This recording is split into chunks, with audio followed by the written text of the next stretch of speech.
But I can't start off by looking at you because then I would laugh too hard.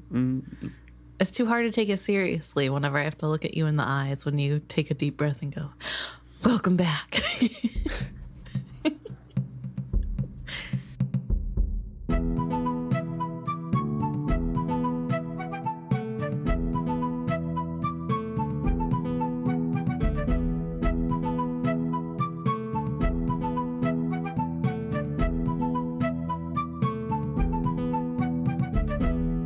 Welcome back to another episode of Is Fitz Happy? I'm Luke. And I'm Emma. And this week we're discussing Chapter 9, Assassin. Bum, bum, bum.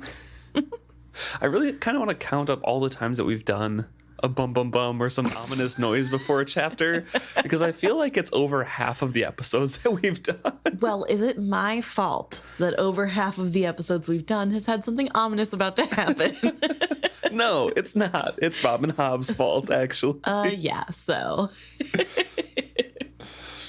I'm also at fault for that because I do it a lot too. Well, it's like, I don't know. It just feels like something that you gotta do. Yeah.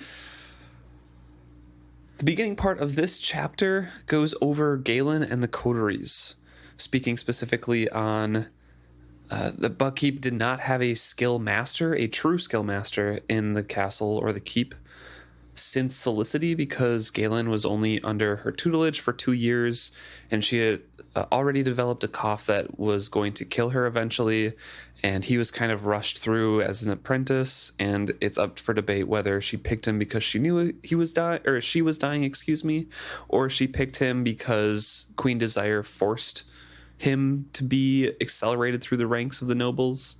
So it's kind of up for debate there. Right.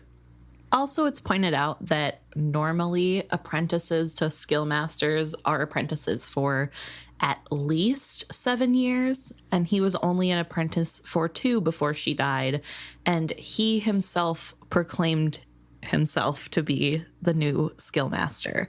So even though nobody really disputed it, it doesn't really bode well for his level of skill. It's actually a little bit different in here. It's not apprentice to skill master in 7 years. It's up to 7 years to become a journeyman. Yes, and then a journeyman, right. Like, you have to take more time to become a skill master. So it's upwards, probably above 7 years. But yeah, definitely not 2 years unless you're a sincere prodigy. And I don't think Galen was. No. So yeah, so because he declared himself to be skill master and nobody opposed it, he was technically the last skill master, but he wasn't a true skill master. No. He also declared, when Felicity passed away, declared that Verity and Chivalry's training was complete, even though they had only been training for, a little bit, less than Galen had ever been training.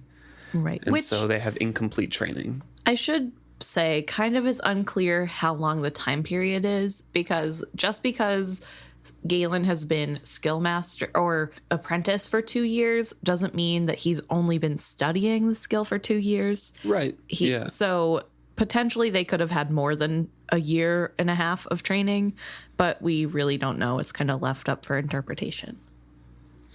Then they also get into the history of the Coteries, pertaining to Galen in particular, saying that, traditionally they choose themselves and kind of form out of bonds, but Galen handpicked his own people and forced leadership. And they go through the history of, August was the previous one who got his skill blasted away from him. Then Serene died. Justin died. Mm-hmm. Will assumed leadership of it. And the writer, who we can once again assume is Fitz when he's older, says that it's probably likely that Galen skilled loyalty to Regal into all of them, but that does not mean they don't fight amongst themselves to be higher on the ladder to Regal. Right. Also, I want to point out that it specifically says that Justin and Serene were killed in the riot that led to the discovery of King Shrewd's body. That followed the discovery, yeah. So no mention of murder or who did it, just there was a riot and they died. which I thought was really interesting to kind of sweep under the rug what Fitz had done because he's so proud of it. Or, well, I don't know if proud's the right word, but he doesn't really shy away as we know him now from admitting it.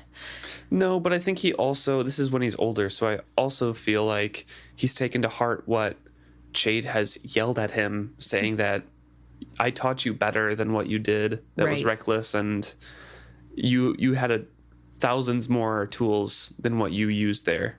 Right. And you jeopardized the whole kingdom for doing that, basically. So he probably has a lot of guilt attached to that as well. True. About that time period. And he's in and out of depression and skilling and pain in general. So he probably doesn't dwell on the good things or things that he's proud of to accomplish. Right. So I feel like brushing over anything that he feels like he achieved and it was good is probably an apt thing that he would do. Because he's like, I don't deserve any of this. Fair. Also, maybe he's trying to write himself out of history a little bit. Yeah. Kind of overcorrecting for him, veering all of his tried histories into stories about himself, and he's like, well, I need to overcorrect and I just need to take myself out. Yeah, maybe. Also, another thought I had while reading this is, did Serenity actually die from a sickness, or was she poisoned? Yes, Felicity, sorry. I had that highlighted too. I'm not sure, and again, it's something that I don't think we will ever know. Right. And it's an outcome that would have happened either way. We know she was very old. Mm-hmm. But we also know Queen Desire did not scruple or hesitate to kill somebody to advance people that she liked. True. Or herself. So it is possible that Felicity was poisoned and then Galen was kind of shoved to her like, hey, teach him because... You're dying. Yeah, we need this knowledge passed along. So it's definitely not out of the realm of possibility, but it's something in 2 sentences that we learn and don't know any more about, really. Right. I just wonder about it because we know that she would know how to skill heal herself. And maybe because she's so old, doing that comes at too great of a cost. So, like, there's not enough energy left for her to give to heal herself, because I forget the semantics about the skill and all the points. Like, can you skill heal yourself? I thought you couldn't. Well, it's Fitz's own skill that heals him as he ages, so that he ages slower and doesn't take as much damage. Kind of like I feel like I saw a post on the Reddit recently about the skill and how it's. And it kind of filled in the gaps of what I've been thinking all along, but didn't really know how to vocalize that the skill is all about memory. And so with the silver on his fingertips, the fool remembered or forced Fitz's body to remember how he was all the time. So the skill always fought to go back to that original state of memory. So it's not necessarily Fitz himself like using the skill to heal himself. It's an overcorrection of what's going on. And remember that healing went too far. He wasn't supposed to have that much skill. It wasn't supposed to be that imprinted on his body to heal all the time. Right. Because it takes a lot out of you, too. It does, yeah. That's why I was wondering if maybe healing yourself from a sickness or poison would be too much for somebody at an older age because there's not much left to give to heal. That's, So either that, I don't know if...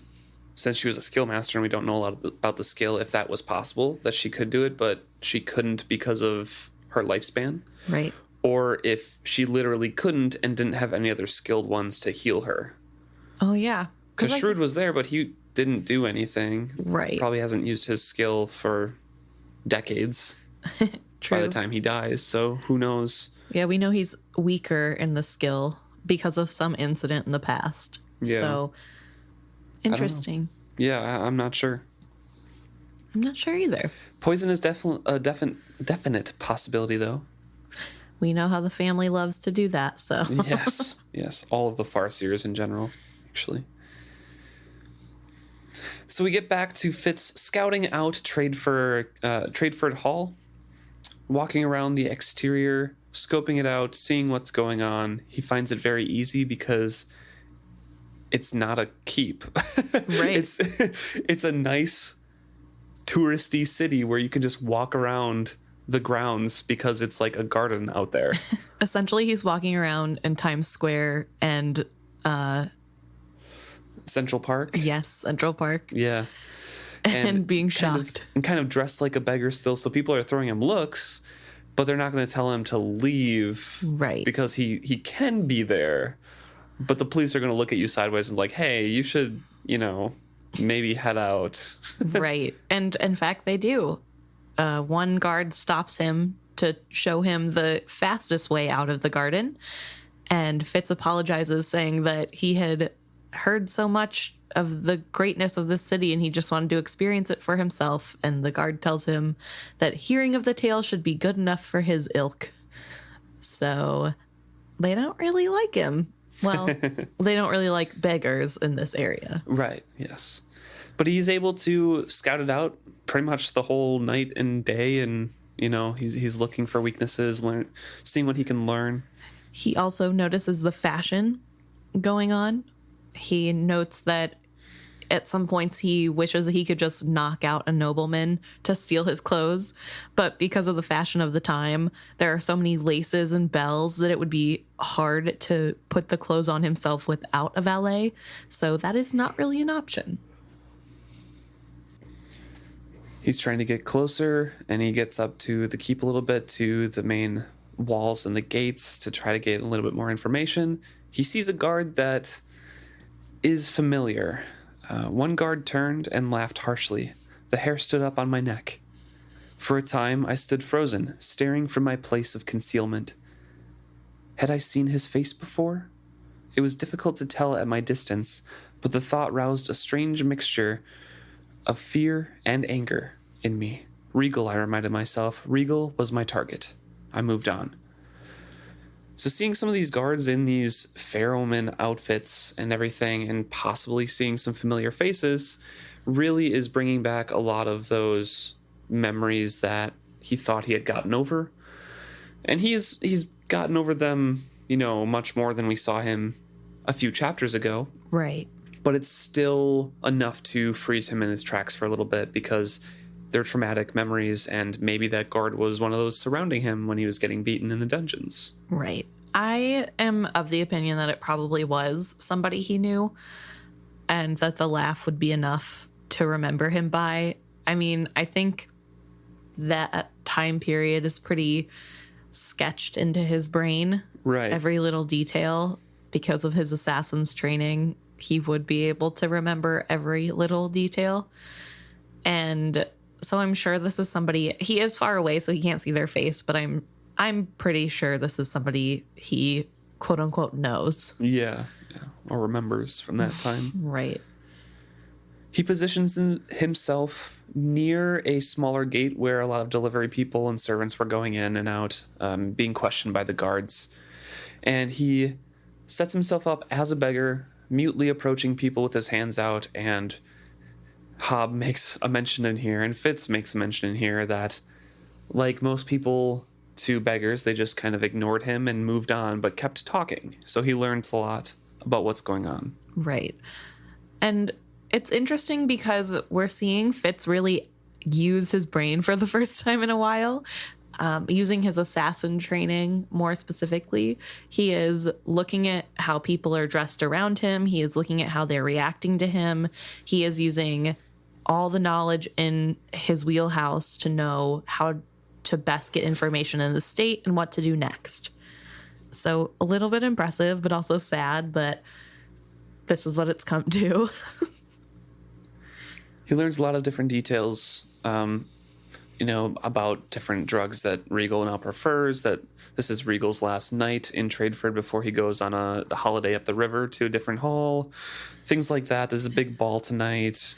Also that a local tailor, or I guess tradesman, Festro, had brought him horribly low quality yellow silk, and that Regal had threatened to flog the merchant for bringing it in front of him. So he gets lots of information. Yep, and he takes that information, goes to Tradeford, the main city, and goes to Festro's shop and buys a few bolts of yellow silk from a apprentice out the back, and a few scraps, not bolts, excuse me. Yes, bolts is a proper term. Yes. And a lot of lot of fabric. And then goes to, he says, the humblest shop on the street, where every coin I possessed was just sufficient to purchase loose trousers, a smock, and a head kerchief, just as the apprentice had been wearing at Festro's shop. So he's poised to mimic an apprentice for Festro, bringing these different shades of yellow silk scraps up to the keep, and he joins the line to get into the gates to Tradeford Hall to bluff his way in past the guards as he's making his way back and pretends to be, well, you know, I'm Festro's apprentice, bringing him other samples, so maybe he'll be happy with these. Right. I do want to also mention that for the second time, Fitz is extremely scared of moving forward, but then reminds himself that ultimately getting revenge on Regal is the goal here, and he needs to work through the fear. I bring this up because later, Will has a big impact on getting Fitz to come to him, and there is a little bit of questioning of how long Will has been persuading Fitz.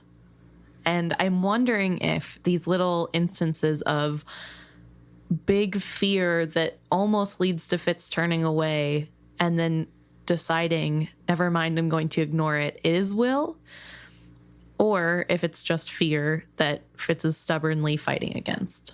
I think some of them might be, but this one I don't think is Will at all. It's just his heart hammered inside his ribs because he's standing in line to get into a gate and he has to talk to feral guards. Right. He hasn't done that for a long time. Right, no. So I think it's just that for this instance. But we can talk about the other ones when they pop up. Right. For sure. But he does get through the guards because he tells them that the reason it is him there instead of Festro is because his master, Festro, said his back would be better for taking the beating, which makes the guards smile and let him in enthusiastically. So a little gross, but Fitz uses his knowledge to get in. Oh yeah, so. He knows how to play that. Yeah. He knows who Regal is, and his guards know who Regal is. True. He gets into Tradeford Hall and finds himself in a small sitting room eventually. He kind of veers off from the path and gets to a small spot that is unoccupied and waits. He inspects his poisons and he treats his belt knife and sword's edge with poison, resheaths them carefully, and wears his sword on the outside now because he was wearing it in his trousers before, and just waits and thinks, waiting for the night to fall, basically. He talks about how he passes the time by imagining how Regal would kill him if he caught him. And this causes him to almost lose his courage. But he reminds himself that if I walked away from this, I would have to live with fear forever. Instead, I tried to prepare myself. This is what I wanted to talk about with what you brought up before, because this seems... It's almost characteristic of Fitz, but to dwell on it for hours on end and imagine different ways seems a little in excess in my mind. But we've seen Fitz do things like this before, so I wasn't completely sketched out by it, but this seems more in line with there's a general fear sense being kind of pressed on him, or like a drive to you need to finish it now kind of thing. Right. I think the fear is coming from a genuine place. I don't think Will would bother with fear. Maybe. But I think that's coming from his PTSD and just general discomfort at this whole situation. And that Will is using that to say, well, it'll always be this way if you don't fix it now. He's just using what's already there. If it is Will, we don't know. We never know, as far as I'm aware. But I don't think the dwelling about Regal for this long is that unrealistic to me just because of how close he is to Regal for the first time since his death. But I think the turn into I have to do this could potentially be Will. Right. Yeah. There's just something there is just a little off, but not enough to like say, oh, this is for sure, in my mind at least. Right. Which is how the skill works. Right, So it could be, I don't know. This is going to be a very tinfoil hat-y episode. He goes through some exercises to shield his mind, just kind of trying to keep his mind off these things, but keeping in mind that he's going over the different ways that Regal might kill him. Right. Trying to steel himself to doing this anyways. And finally, when the sky outside the window was full black and pricked with stars, he slipped out from his hiding place and ventured out into the hallway. He hears the festivities kind of permeating through the keep and walks down the corridors looking for the place where Regal might sleep. So he's in a simple corridor now. He peeks into some rooms, hears folk within. He knows this isn't the place, so he keeps moving on. He sees a room, workrooms for the most part, with several given over to weaving and sewing. In one, a suit of fine blue fabric was pieced out on a table ready for sewing, and kind of is keeping in mind the details that, oh, Regal still likes fine clothes. A lot of these are literally for sewing clothes or a bunch of instruments or and like couches and things like that, just sitting rooms. Right. Which is pretty excessive of Regal. Like, I get that Regal is the height of opulence. It's probably not all for Regal. Let's be honest. No. There's probably lots of nobles living there. But also, I wouldn't be surprised if it was mostly for Regal. I wouldn't be surprised either, but I am surprised that he is having a blue suit made because blue is the Farseer color. yeah. And he seems to sort of want to distance himself from the Farseers, although at the same time wants to brandish himself as one. It seems like he himself is very conflicted on the idea of if it's better to drop the Farseer name altogether or keep it. Right. Yeah. So I thought that was an interesting turmoil that we get a little peek at that potentially points to maybe Regal having a conscience. Yeah, because he's the Montwell king, but his crest keeps the Farseer buck leaping over the tree of Montwell or whatever it is. Right. As it's described later. So he keeps some attachment to the Farseers. But yeah, there might be a little bit of conflict there. Maybe just to, not fully distance himself from the coastal duchies at all. It's like, oh, I'm still a Farseer king. We're just in Tradeford in the inner duchies now, so I'll reaffirm I'm, super royal from both lines. Right. I don't know. And it makes more sense that the inner duchies would call him the Montwell king if that's the royal family that they've been used to their whole history. Right. It does make sense. It just feels like one of those things that I don't know why he would keep the name. Right. I don't know. He doesn't seem to care. But maybe he does have a conscience. I don't know. Very unlikely, but... So Fitz is walking through these corridors, finds one that's slightly wider, slightly finer, keeps following these traces of opulence to get to a very nice and ornate, proper hallway with framed portraits and all of these kinds of things. He does mention that the place is so opulent that he needs to stop and stare for a moment just because of how grand it is. He's never been anywhere this beautiful in his life. And that's so interesting because he is a bastard, but he has been raised as a royal. And so to see the stark difference between an inner duchy and an outer duchy would be very strange, I'm sure. Yeah, definitely. So he stumbles into an antechamber of some sort where he can distinctly hear the music and the conversations coming through a set of double doors on one end. He's looking around. There's, nobles dancing and laughing behind those double doors. And he is just looking at the servants, entering from another door on his left. And he's just kind of staring at all of this, wondering what to do at this point, because he kind of just blunders into this room at the end of one of these hallways. And then all of a sudden, someone behind him says, What do you hear? Hear, H-E-R-E. Yeah. What do you hear? Yeah. Basically, what are you doing here? Yeah. But probably I think she's trying her hand at a little Mark Twain-esque accent or dialect. Yeah, maybe just like a local, affectation of speech. What do you hear? I think she tries every once in a while, but I don't necessarily think it's her strong suit. No, I think it gets lost. Yeah. After a little bit here. Fitz has a moment of fear because he's been found out. He turns and just says, "Oh, I'm lost in this maze of a place or whatever." But the guard is not having any of it because Fitz is wearing a sword. Yep. So he's like, "All no weapons are forbidden save to the king's own guard. I saw you sneaking about just then. Did you think with the merrymaking going on you could just slip about and fill your pockets with whatever you found, thief?"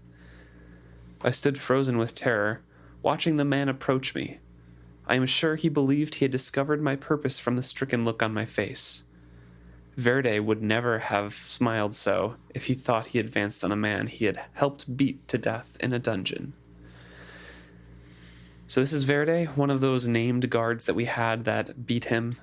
He's the one that hit him after he had already been beat down to the ground. Yeah. So, way worse. And also, this makes me question, maybe Fitz does look unrecognizable as he is now. Yeah. I was very skeptical last chapter that anybody who had ever seen Fitz would be able to not tell who he was because he had a crooked nose and was skinny. But this guy literally beat him to death less than a year ago, and has no idea, and he's looking right at him. And even more so because Fitz's hair is covered, so it's not like the white streak of gray is giving him away or giving him more cover. It's literally just his face. So maybe I was wrong. You don't expect somebody who's dead. I suppose. That's true. And so he remembers what Verde did and what had happened in that.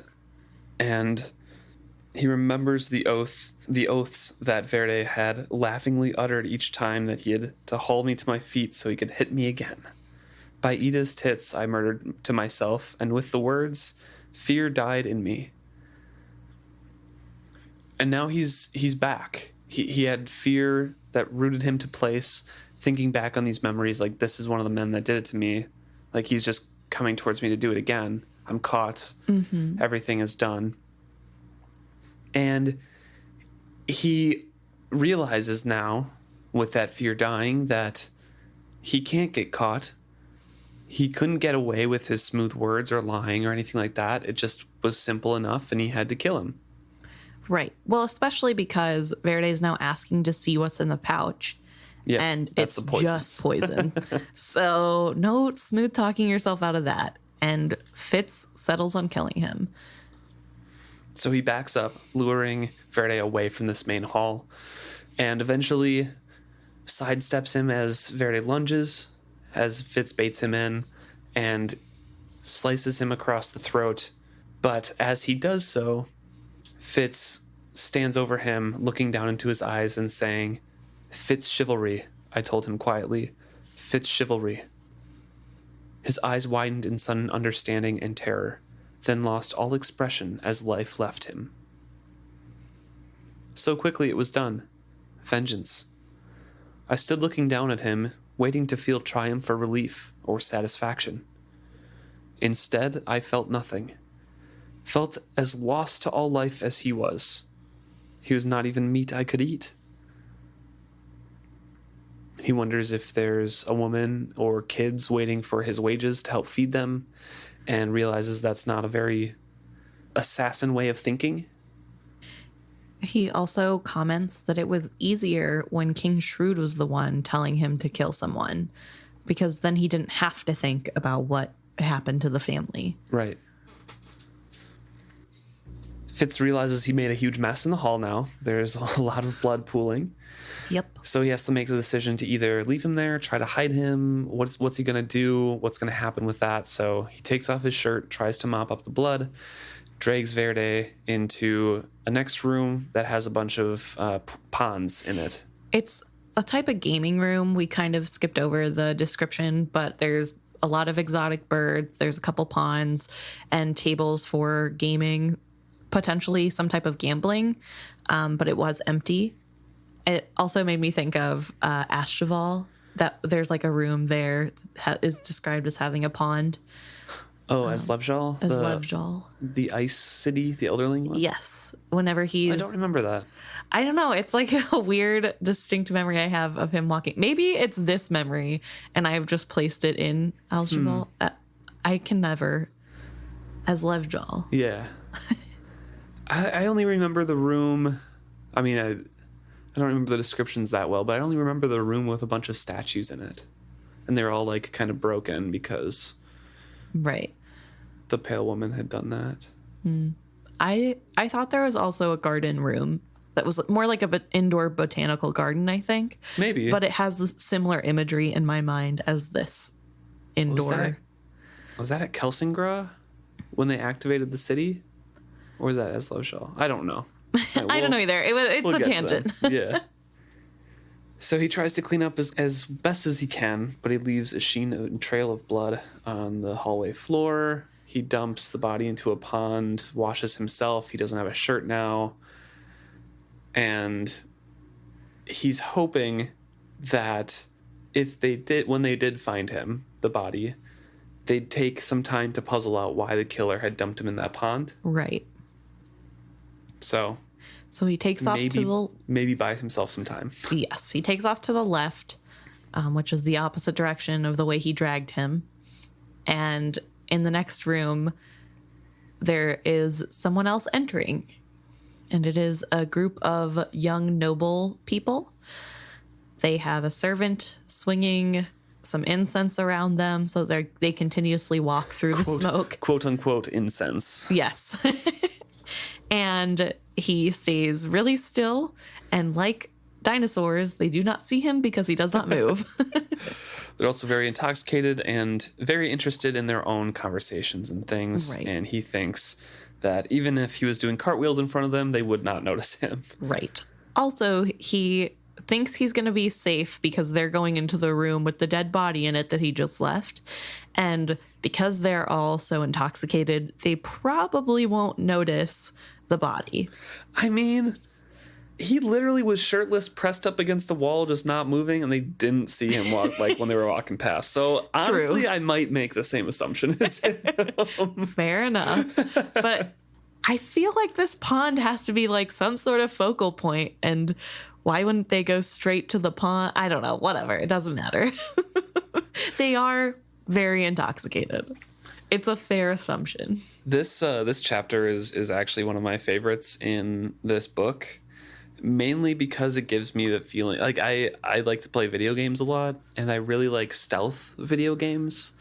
And this gives me a feeling of like, oh, he's on a mission. And at this point, I would probably either follow them in and kill them all so they didn't find the dead body, or I would restart the level or something, you know? I would have restarted the level when Verde caught me.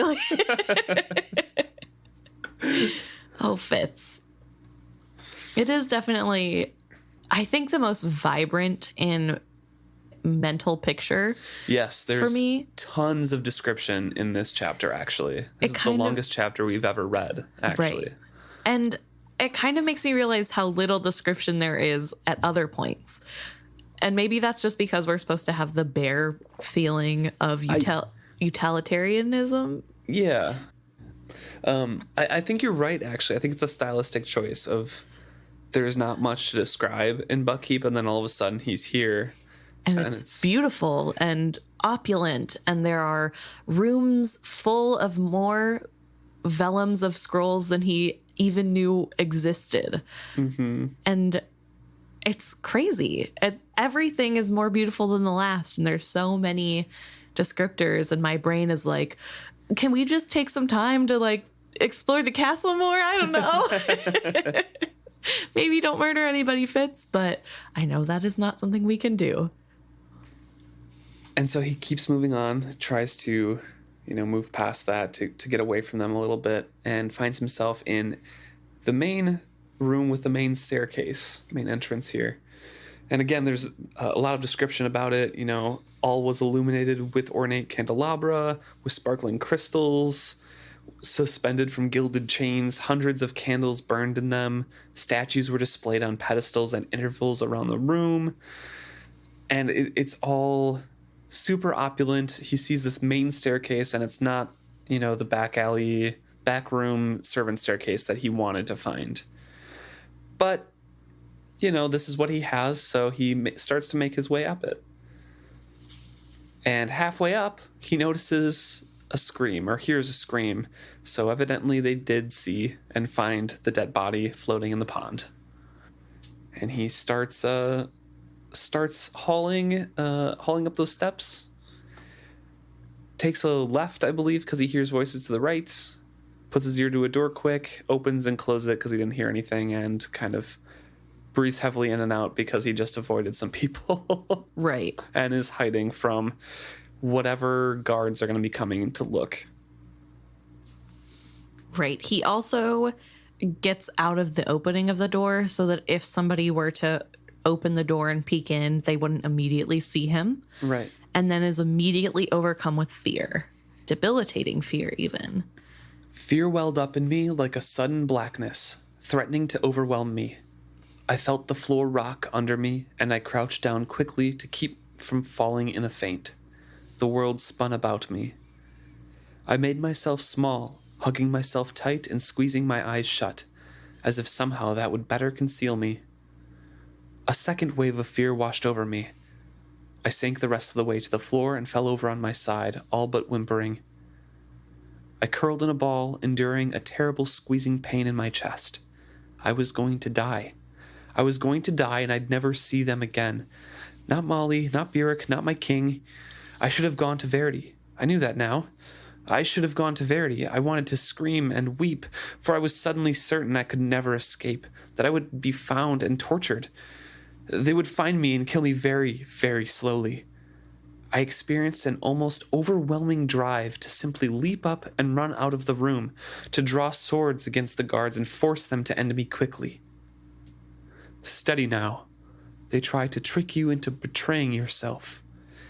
Verity's skilling was finer than a cobweb. I caught my breath, but had the wisdom to keep still. So, real quick, this kind of raises the question of the efficiency I know. It was like real fast. yeah, of the skill coterie. Also, how did they know that somebody's murdered so quickly?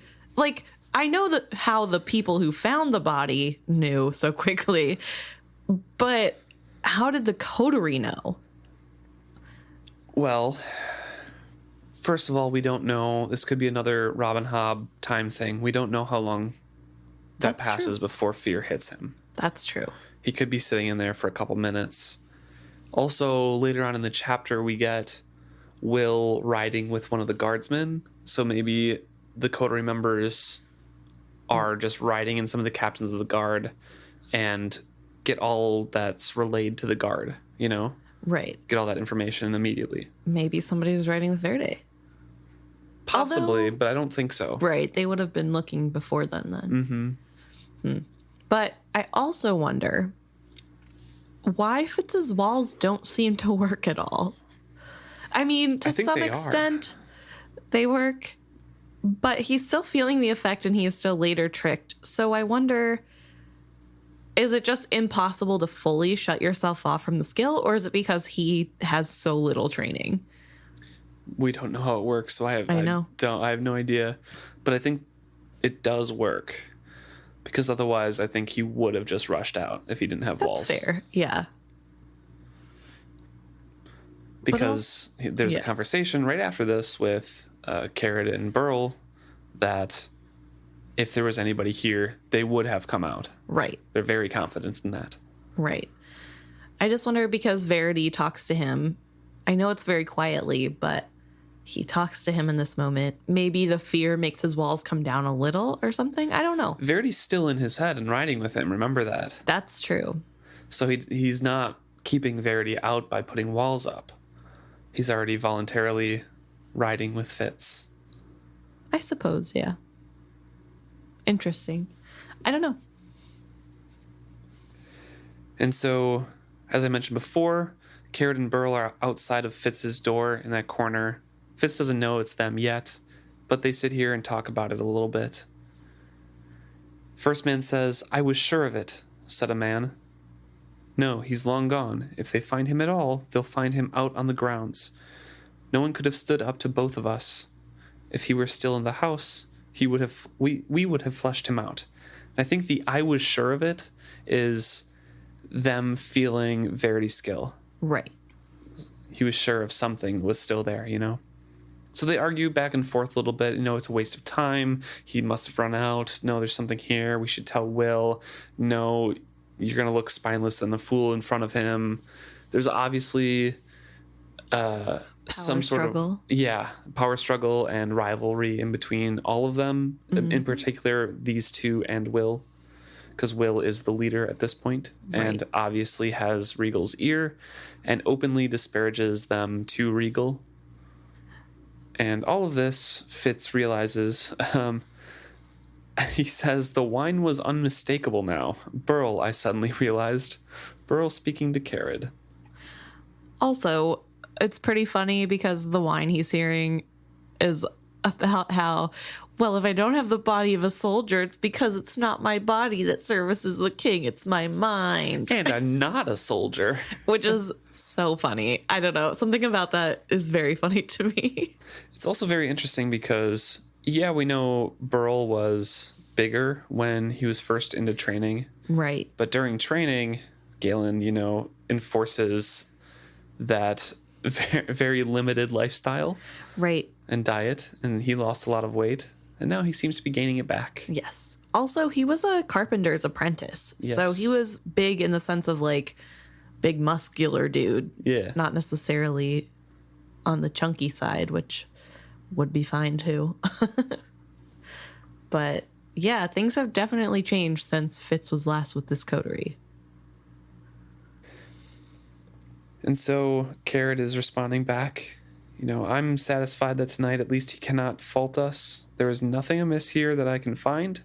He has you jumping at shadows and seeing danger in every corner. Calm yourself." So Carrot is basically trying to convince Burl, like, hey, quit. There's nothing wrong here. We're fine. And they kind of part ways after Carrot says, "You'd only end up looking like a fool if you told Burl this, or told Will this, excuse me." Right. So, let him mouth his warnings and dire predictions and spend every moment of his life on guard. To hear him tell it his watchfulness is all the king needs. He seeks to instill that fear in us. Your quaking probably gives him much satisfaction. Guard such thoughts carefully. So Carrot walks away briskly, and it takes a little bit for Burl to walk away because he still wants to bring attention, like something is wrong here. It's not just, like Carrot says, an ex-lover or, something that went awry. I think something's actually wrong. Right.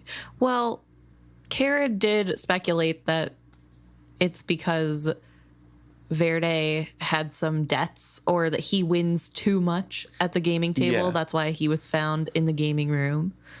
So he's trying to brush this off very easily. But we do get a peek into what life is like in Regal's court, directly affecting Regal. And it seems like Will is playing into Regal's fears. Regal is somebody very susceptible to fears of any kind. Mostly, I think, when it comes to losing power. But I think Will uses that to his advantage to keep himself on top by feeding him conspiracy theories and more things to fear to keep him more agreeable to say, well, look, I can take care of it all. Yeah. Because most of it probably isn't real. Mm-hmm. So I thought that was really interesting. And Will tries to do that same thing on the 2 other Coterie members as well. Yes.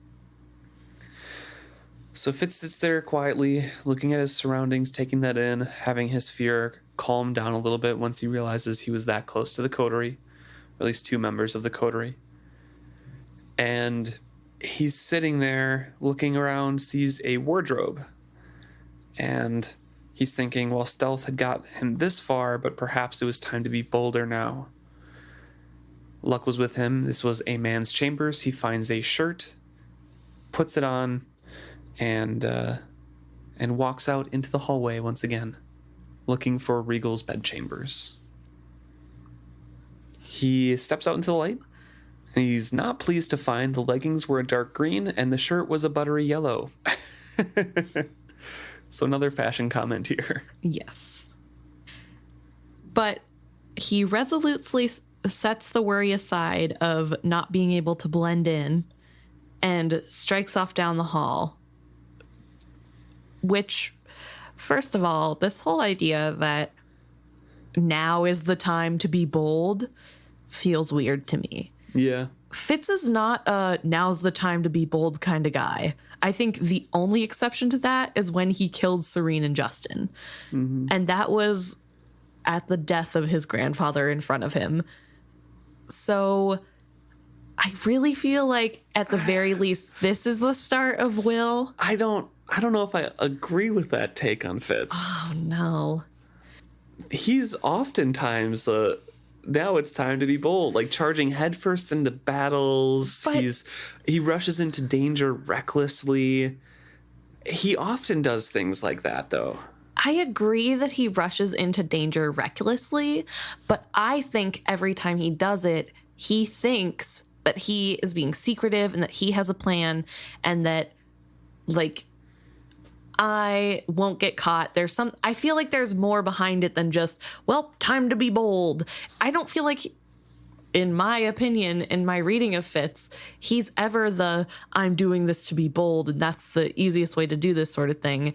I feel like he's always trying to be like, well, justify it in some way of like, well, Chade taught me this weird thing and so I'm going to apply that now and that's why this will work. This is more like, gotta go be out in the open and look around after I just was almost caught. So I don't know. Something about it feels different. I don't know. I still kind of stick with at least my thoughts that this action doesn't seem that out of place. I think it's described differently than what he normally does, but I don't think this sort of action is, in my mind, out of place for Fitz. I think the way it's described differently is why it sticks out to me. Because I think had it not been described this way, it wouldn't be that weird to me that Fitz would change clothes and then go back out. But something about the way this whole like being bold thing is really sticking to me and I cannot let it go. All right. That's just my opinion. You might be right, but. So he exits out and he's looking for, a room or a door that's going to be way more ornate than all the others because he really wants to find Regal's place. He's contrasting all of the stark stone walls of Buckkeep to the rich tapestries and portraits of Tradeford Hall here still. He's wondering how many warships would have been built and manned with a coin that instead went to ornament this finely feathered nest. My anger fed my competence. I would find Regal's chamber. So he's passing all these doors and finally finds a double door of golden oak, and the oak tree that was the symbol of Pharaoh was inlaid upon it. It's locked, so he uses his knife to open it up, slip inside, and lock it behind him. He says this was certainly Regal's chamber. Not his bedchamber, no, but his nonetheless. I went through it swiftly. I also had that highlighted because it seemed weird to me. You think so? Yes. He's very certain this door is standing out to him. Again, I don't know when Will starts. This feels fishy. And it seems like a dressing room. We're also, we know, on the second floor, and there are a couple more floors above that Fitz later tries to go to. Are there a couple floors up above? At least one more. And he thinks an attic for the servants. So, because later he talks about going to the third floor because surely he'd be there. But right now, I'm pretty sure he's still on the second floor. My thought is, if there was a main staircase and it goes up only to the second floor, why would Regal go higher if the main staircase is there and he would have to go up a separate staircase to get to the third? I think the staircase goes all the way up to the third. There are just branches off of it. You think so, huh? Yes. The way I imagine this staircase is like a big open hall with one main staircase in the middle going up 3, maybe 4 floors, but with hallways going to the main staircase at each level. By hallways, I mean like paths with little short railings. I know what you mean. Well, I'm trying to describe it better for listeners, but I'm pretty sure he's on the second floor and he knows it's only to the second floor because he thinks he's going to jump out, a window at one point and it's only going to be 1 story, that sort of thing. I don't know. Maybe I'm wrong. I don't think Will has got to him quite yet, and I kind of believe his assessment that this might be Regal's room. Because Will is very swift when he realizes what happens in the next scene. Right. So I feel like while Will could have been manipulating him to come closer to Tradeford Hall and confront them to draw him out, I don't think he is minutely manipulating Fitz through this whole thing. And I think Fitz actually does find, a dressing chamber for Regal at this point. That's fair.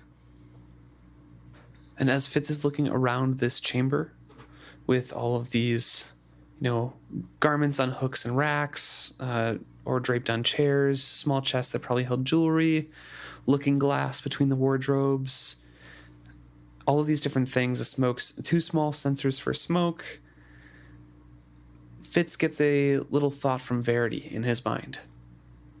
Fitz, what do you do? Justice. I put no more than a breath of skill into the thought. I was not sure if it was my own or Verity's apprehension that I suddenly felt. I brushed it aside and turned to my task. It's obviously Verity's apprehension. Yes. I mean, also, it could be Fitz's as well, but in that moment, Verity is like, hey, what are you doing? Maybe don't do that, yeah.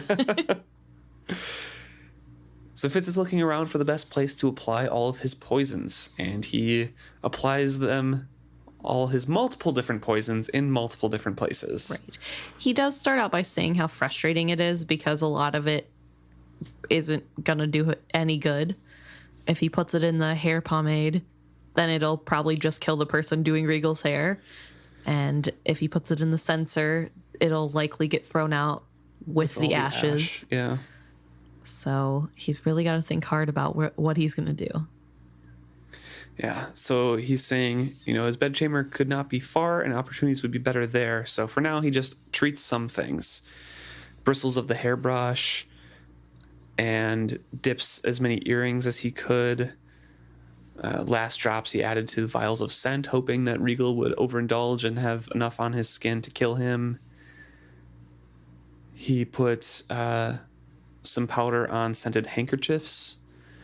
And also, he says, I took greater pleasure in dusting the insides of 4 sets of gloves with dead root powder. This was the poison Regal had used on me in the mountains, and the most likely source of the seizures that had plagued me intermittently since then. I hoped he would find his own falling fits as amusing as mine had been. So that's like one of the darker lines in here. Yeah. Hope he found his fits as amusing as he had found mine. Yeah, it's a little rough. But that's what he's here for. That's like... Yeah, he wants to get his revenge. Poisons the inside of 3 of the shirts as well, the collars. Just in case. Yeah. He's really trying to spread out the opportunity that some of this poison will get to Regal, knowing that most of it isn't enough to actually kill him. Right. it would just make him uncomfortable for a while, which I don't know. I feel like, couldn't that be enough? Isn't that good enough vengeance? You already know killing people doesn't make you feel any better. So let's just call it a day.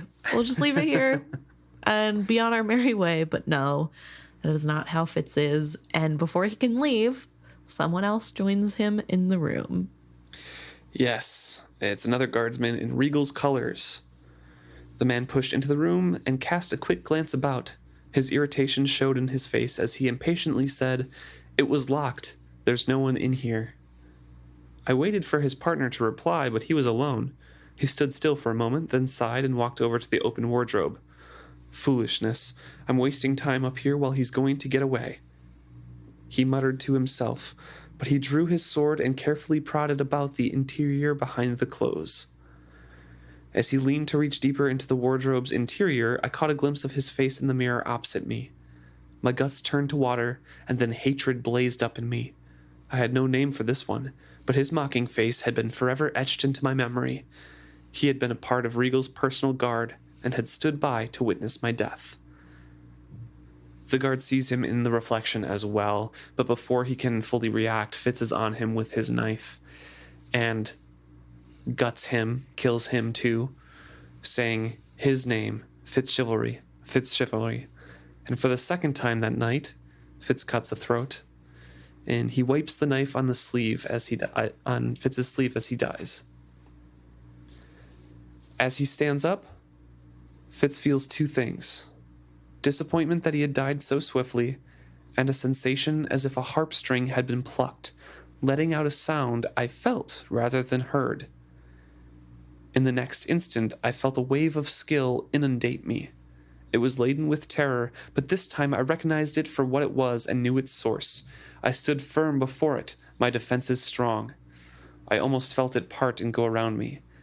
Yet I sensed that even that act was read by someone somewhere. I did not wonder who. Will felt the shape of my resistance. I felt the echo of his surge of triumph. For a moment it froze me with panic. Then I was moving. Will had been riding with the guardsman's mind. So I want to go over the last few instances before we move on here. Right. First of all, we have Fitz going into the room and getting skilled by Verity and answering back.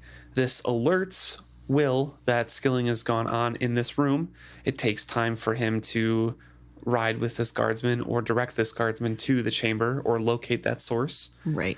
So Fitz has time to poison everything, but before Fitz can leave, this guardman is directed by Will to this place, and Will is telling him to check that out because there is something here. Right. Which also gives us insight to the skill that when it's used, a trained enough user is able to pinpoint where it is coming from. Or maybe the time it took was the guardsman checking a lot of the rooms along this place. That could be true too, but it probably narrowed it down. Yeah. It can't have taken that much time. I mean, maybe an hour tops to do all the things he was doing. Right. Which I guess is a lot of time, but doesn't feel like enough time to have searched all of the floors. Right. And so he enters in and is responding to Will talking in his head, saying, "It was locked, there's no one in here," waits for the response. Despite the guardsman's irritation, he continues in and saying, "This is foolishness, I'm wasting time up here while he's going to get away." So he knew Will suspects that Fitz is the one here, or, some skilled one or something. Right. Or they're assuming that the killer is just a male. I'm sure they're just assuming that the killer is a male. And he's responding to Will in his head, and they see each other in the mirror. When Fitz kills the guardsman, it snaps the connection with Will, but Will knows and recognized and looked through the guardsman's eyes into the mirror, into Fitz's face. Right. He knows Fitz is here. And then pinpoints him with the skill after that. Right. But do you think the thought about being disappointed in how quickly the guard dies is Will or Fitz? I think it's Fitz. Okay. Yeah, He's disappointed how fast the guard dies. And I really think Fitz is in a terribly dark place right now. Right. As evidence of, what he has been doing to poison things around him and saying this is justice that needs to be done and hyping Right. himself up to do all this. And I really think it's him just hitting rock bottom at this point with his morals and That's his fair. justification for revenge. Definitely fair. I just find it such a stark difference from the last death that was, I'm waiting to feel something. This should feel good. Why don't I feel like I did anything? And now it's like, oh, that was over so quick. Which it just feels like such a drastic change. And it hasn't been that much time between for him to become a bloodthirsty killer. It just feels very dark. And I know Fitz isn't a perfect person. He's not a perfect hero, and that he has flaws, and that a lot of this is really dark and traumatic for him. It just feels weird to go from the moral lesson of killing people as revenge doesn't make you actually feel any better to, darn, wish that lasted longer. I don't know. It just was weird to me. Yeah, that it's possible that it was Will's connection being severed and kind of projecting that feeling out. Right.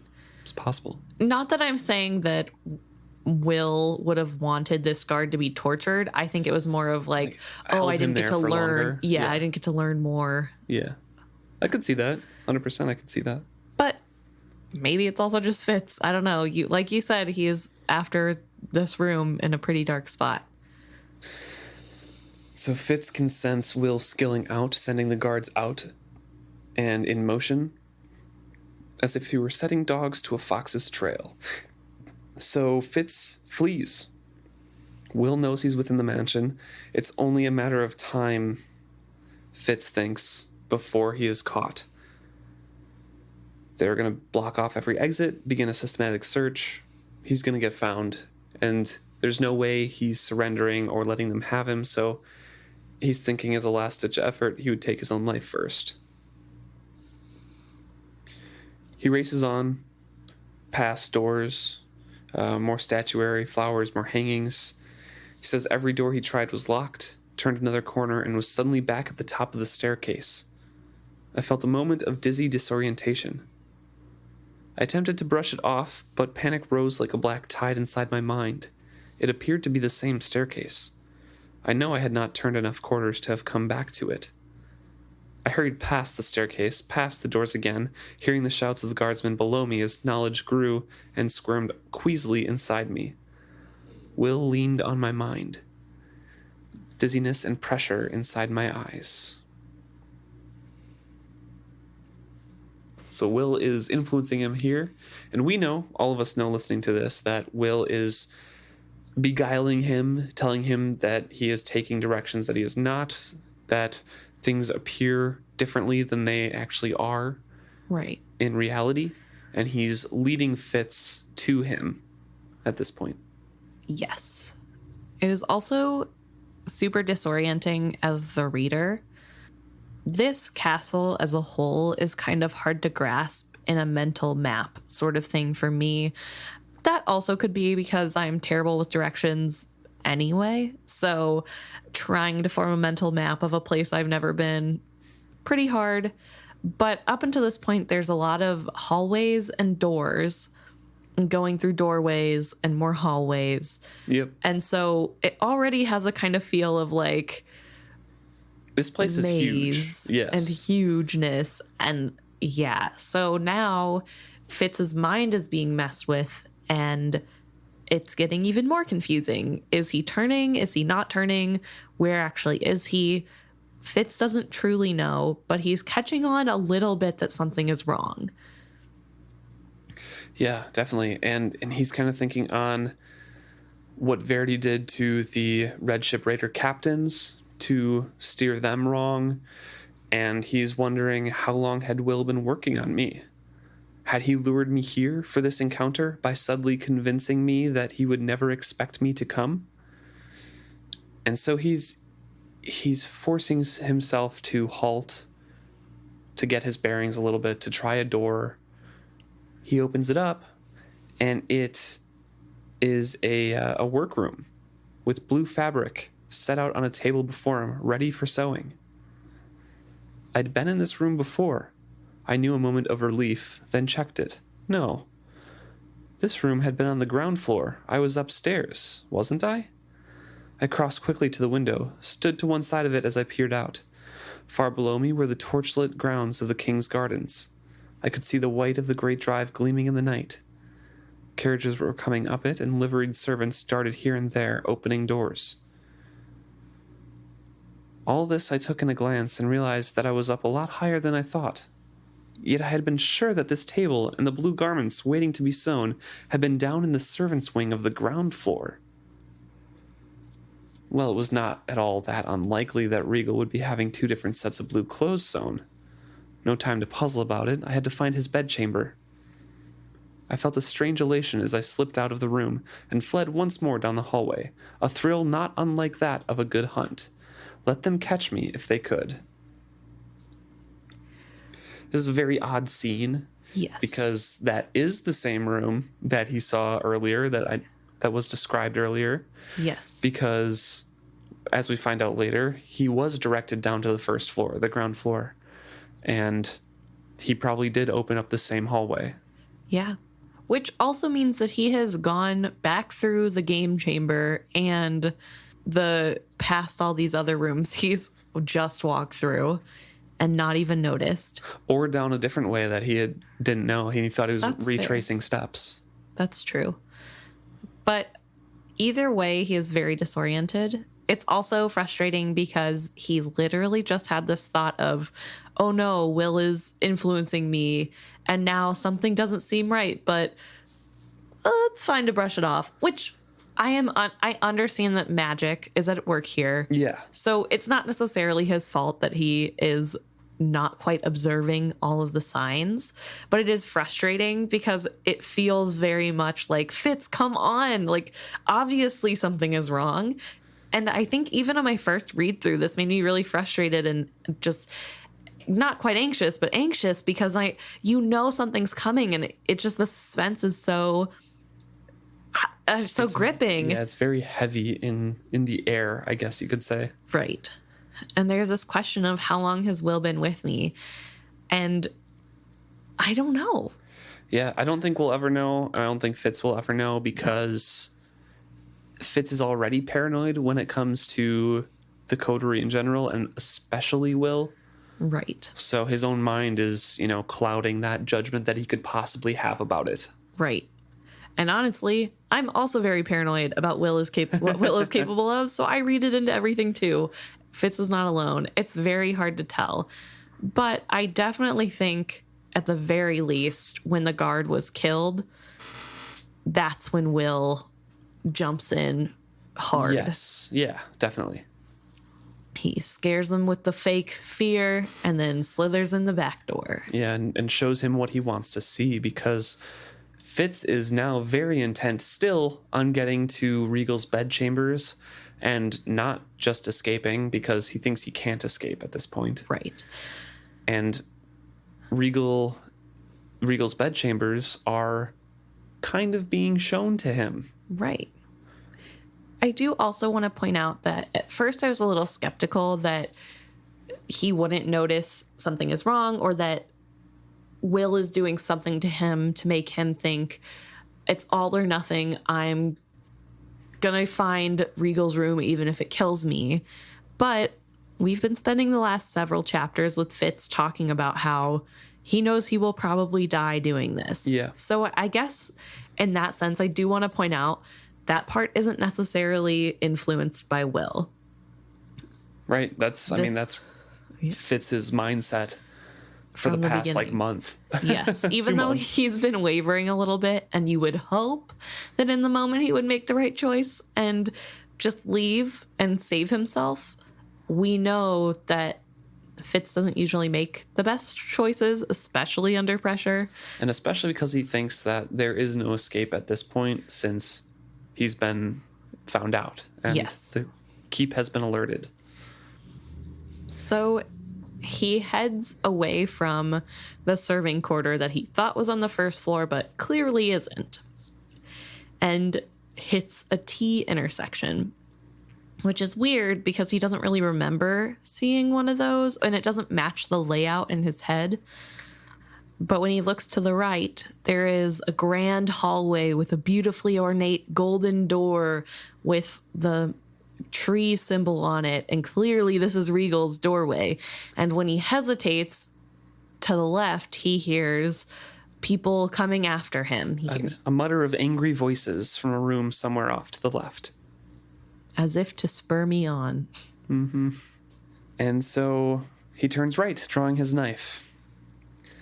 He comes to the great double doors, put his hands on the latch quietly, expecting to find it locked tight. Instead, the door gave easily and swung forward silently. It was almost too easy. I set those apprehensions aside and slipped in, knife drawn.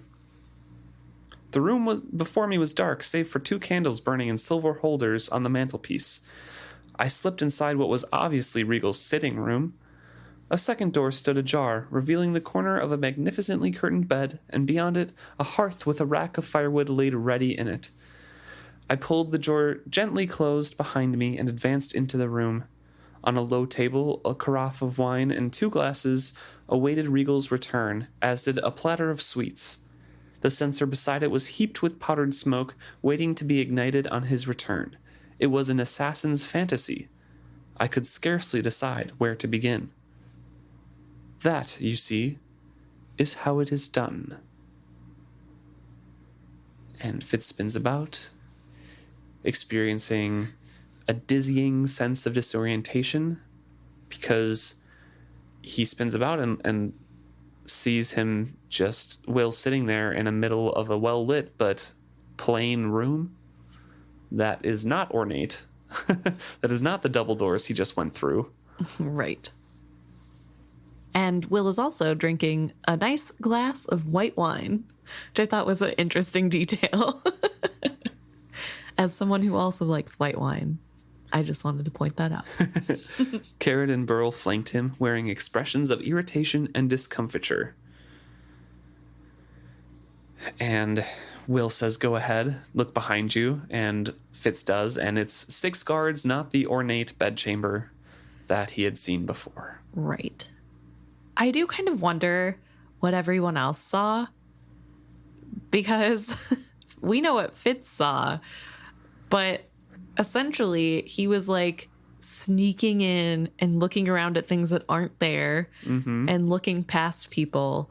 And it kind of gives me the vibe of The Emperor's New Groove, where Kronk is like trying to sneak down the stairs and he like is up against the wall loudly singing as those 2 people walk past him and just ignore him. It kind of gives me that vibe of that's what it would look like to other people. So Will has his evil monologue here and says, "My companions seem to feel that a drenching of fear will ferret out any man, but they, of course, have not experienced your strength of will as completely as I have. I do hope you appreciate the finesse I used in simply assuring you that you were seeing exactly what you most wished to see." He gave a glance each to Carrot and Burl. "He has walls the like of which you have never experienced, but a wall that will not yield to a battering ram can still be breached by the gentle twining of ivy. You would have been a worthy opponent, save that in your conceit you always underestimated me." Fitz is quiet. He's staring down the coterie, getting details of what they are like. All 3 of them, they have changed, according to Fitz here. Burl was once a well-muscled carpenter, but showed the effects of good appetite and lack of exercise.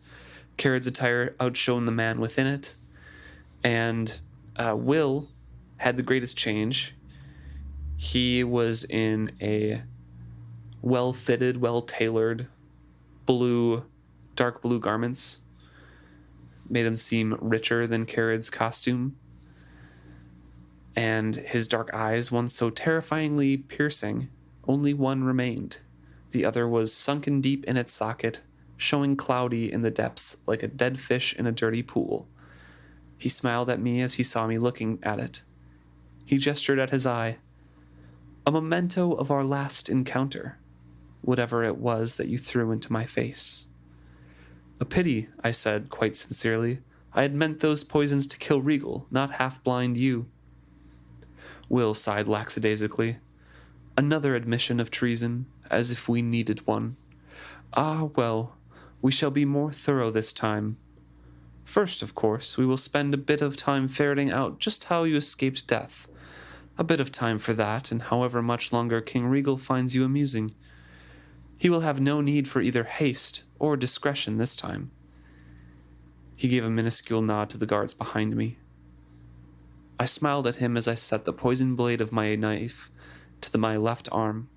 I clenched my teeth against the pain as I dragged it down the length of my arm, not deeply, but enough to open my skin and let the poison from the blade into my blood. Will leaped to his feet in shock, while Carrot and Burl looked horrified and disgusted. I passed my knife to my left hand, drew my sword with my right. I'm dying now, I told them, smiling. Probably very soon. I've no time to waste and nothing to lose. So, everybody's a little shocked at Fitz's actions. It is not something they are expecting, which tells us that even though Will was in Fitz's mind, he could not quite see everything. I don't think Will was describing what Fitz would see with the skill. He was just telling him what you want to see is what is there. So I thought that was really interesting and a little insight. Well, yeah, and Will also says that these walls are like too strong for you to brute force your way in, so you just kind of have to insinuate things around them. Right. So we kind of know that Will can't force his way into Fitz's mind either. He just has to finesse him around. Mm-hmm. But in finessing, there are some cracks, essentially, right? So it is interesting to know that maybe they did know that he was coming to Regal's room, but they didn't know to what lengths Fitz would go to not be captured again. Fitz thinks that he has always underestimated Will and makes an inane comment here that I can't help but talk about. He says, somehow I found myself facing not the Coterie members, but 6 guards with drawn blades.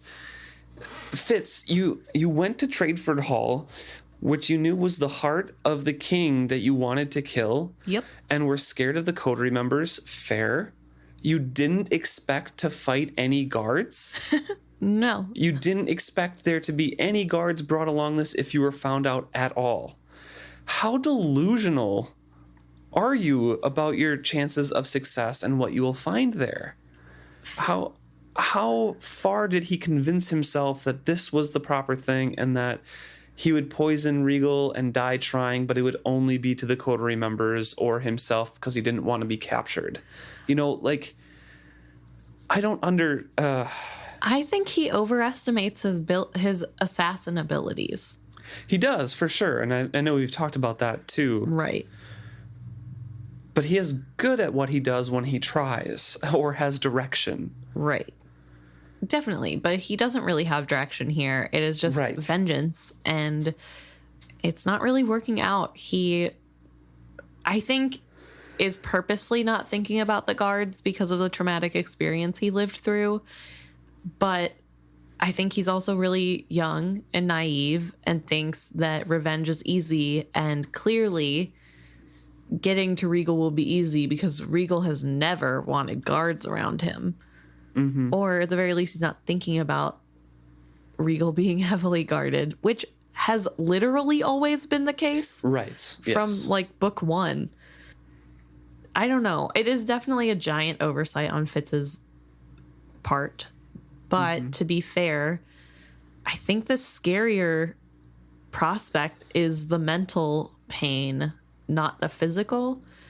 Because Fitz has been a warrior for so long that maybe he just assumes he can get past it. I don't know. It's really hard to tell what he's thinking Our good old Fitzy boy. Yeah. He says, I had come here in the hope of killing Regal. I had barely succeeded in annoying his henchmen with my suicide.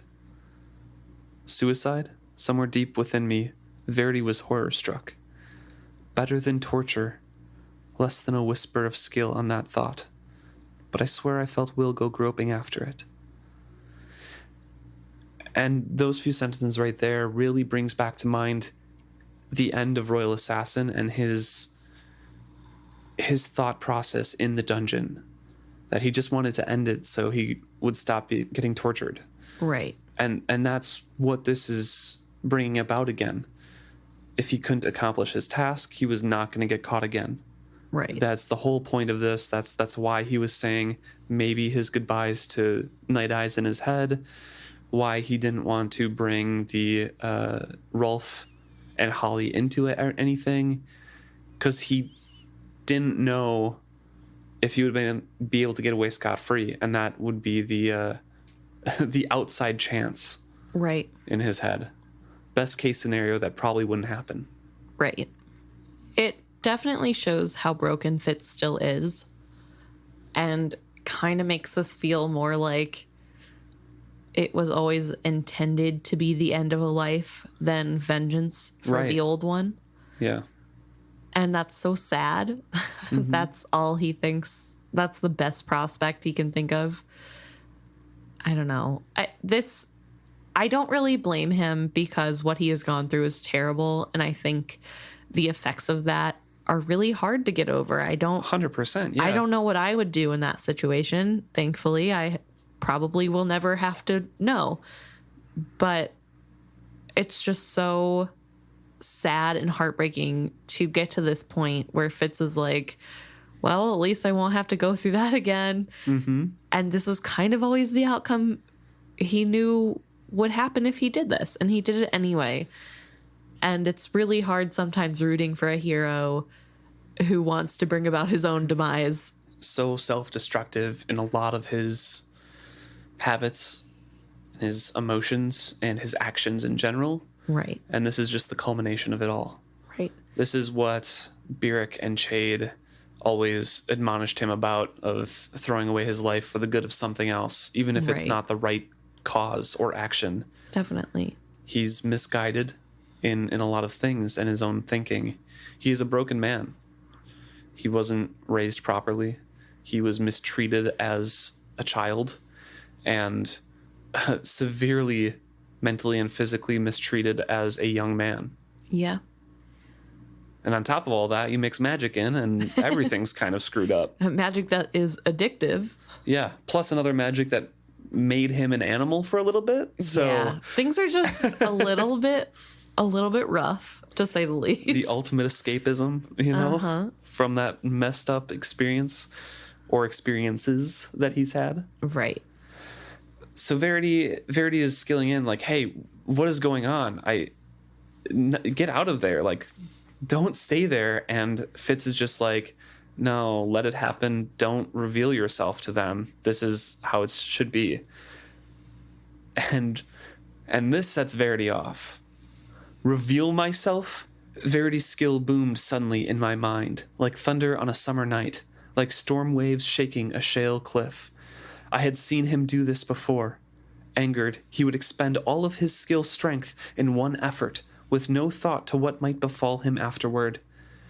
I felt Will hesitate, then plunge into that skilling, reaching after Verity and trying to leech onto him. Study this revelation, you nest of adders, my king let forth his wrath. Verity's skilling was a blast, of a strength I had never encountered anywhere. It was not directed at me, but still I went to my knees. I heard Carrot and Burl cry out, guttural cries of terror. For a moment my haddened perceptions cleared, and I saw the room as it has always been, with the guardsmen arrayed between me and the coterie. Will was stretched senseless on the floor.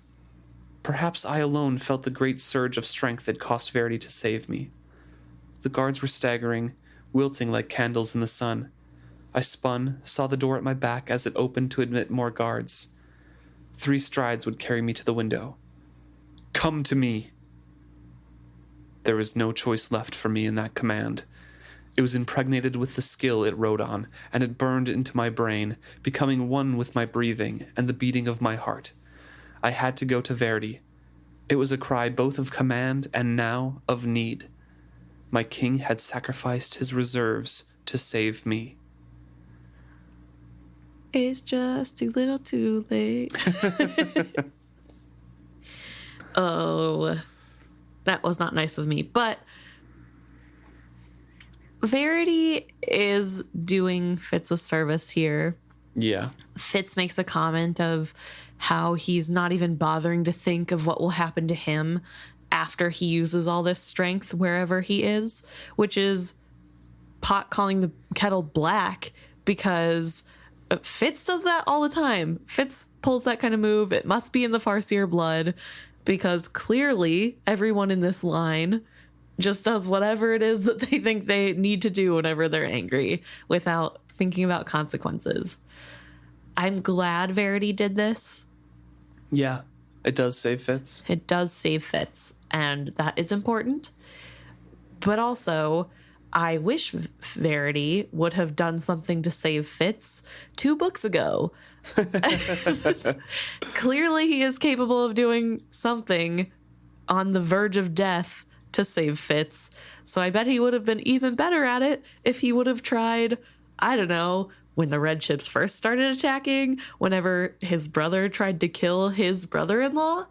I don't know. Fitz was not in danger at that point. That was the kingdom. That was other things. Fitz was a tool at that time to help Verity in saving the kingdom. I guess. This was Fitz directly being killed or, captured. Right. Well, and Verity being aware of it. He was not aware of it in the dungeons. I know you were going to bring that up.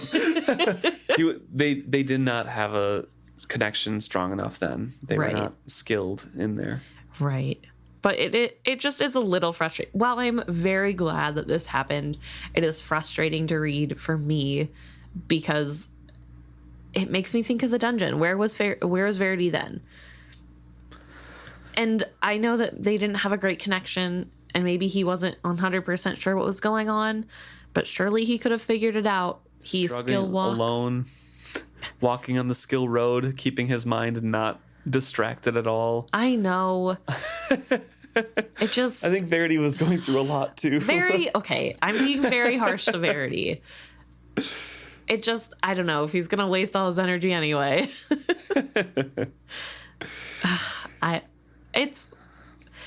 This is frustrating because of how close Fitz comes to being dead, I think. Mm-hmm. And in a way different than before, because before there is an out with Night Eyes, and there is this hope of, well, surely it can't be this bad, and something will happen, and Fitz will get everything back to normal. But in here, it just feels so hopeless, and there is no escape until Verity comes. And I think it's sad that Fitz has to be to that dire of a need to get help from his loved ones.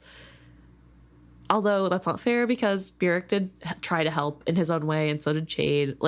Loved ones have tried to help him before. It just takes a magic overriding command to make him stop being self-destructive. Yes. Yeah.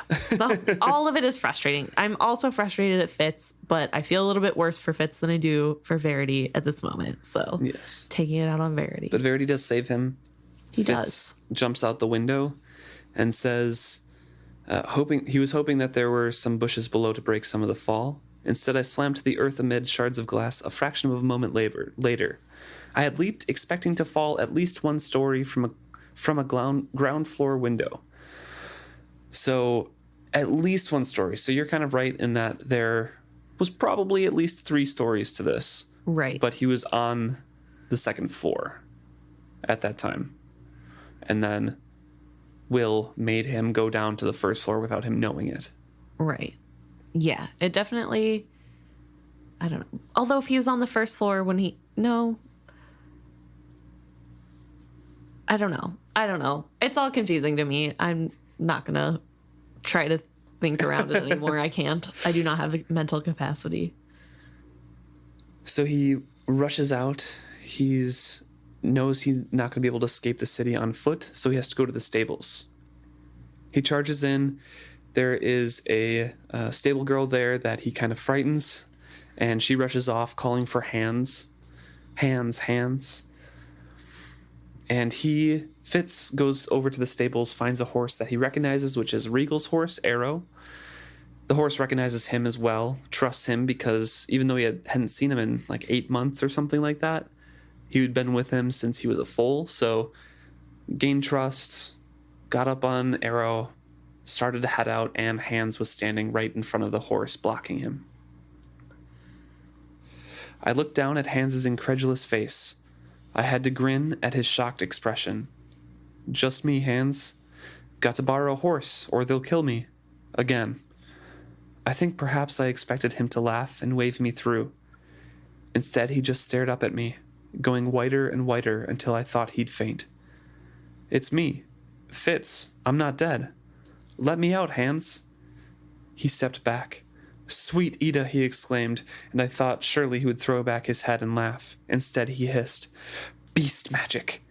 Then he spun and fled off into the night, bawling, Guards! Guards! I lost perhaps 2 seconds, gawking after him. I felt a wrench inside me such as I had not felt since Molly had left me. The years of friendship, the long day in, day out routine of stable work together, all washed away in a moment of his superstitious terror. It was unfair, but I felt sickened by his betrayal. Yeah, it's a bit unfair, but again, he wasn't privy to any of your secrets. He wasn't privy to anything of your life, Fitz. He thought you died. Literally, what he's been surrounded with is people propaganda saying, oh yeah, this guy died. We killed him because he attacked us with the wit. So it was proven that he had the wit, so he died, so it's not a big deal, whatever. When I first read through this book, I was always like, Hans is such a dick. He's a friend to Fitz. He should have known better or whatever, and he betrayed him. Rereading it, every single time I reread it, I'm just like, Fitz, what are you thinking? Like, yeah, he's just seen a ghost. Yeah, literally.